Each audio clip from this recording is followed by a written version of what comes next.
What do we got? All right, so Sarah from Sarasota asks how to build a confident child without raising an entitled one. Ooh, this is a good one.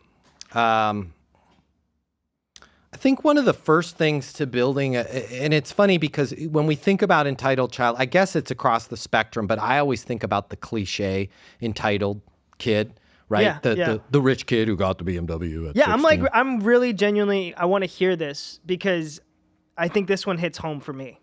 Because I think I have the confidence but it was all from the roots. It was from my parents. And I want to hear what you have to say.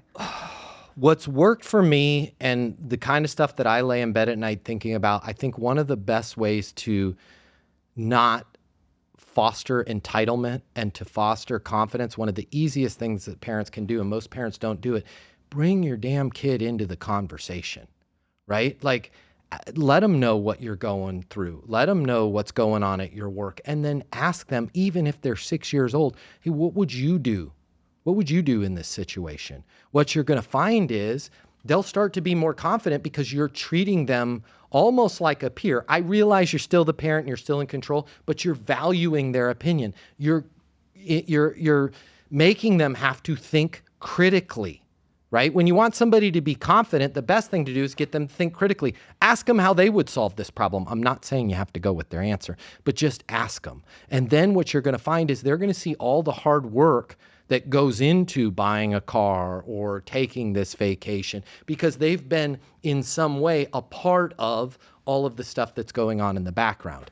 If you want an entitled kid, don't let them know anything that goes on at your work. Don't let them know anything that you're worrying about. Just shut up and show up with the BMW because they're just going to think that BMWs come from magical jelly beans and everybody gets those. It's so important to just talk with your children at any age as if they were an adult. And by the way, I did this with my kids since they could speak. The answers, you'll love them, right? You can ask a 3-year-old. You can take them to IHOP. Like, you ever see yourself owning one of these? What do you think it takes to start an IHOP? They'll blow your mind with the answers. But what you're doing is you're building a foundation of a critical thinker. And if you can problem solve, you'll be more confident, right? The problem is we just either give a kid something or don't give them something, but they never see how the world works in the background. And I think the best way to kill entitlement is just with a deep understanding of how things actually work.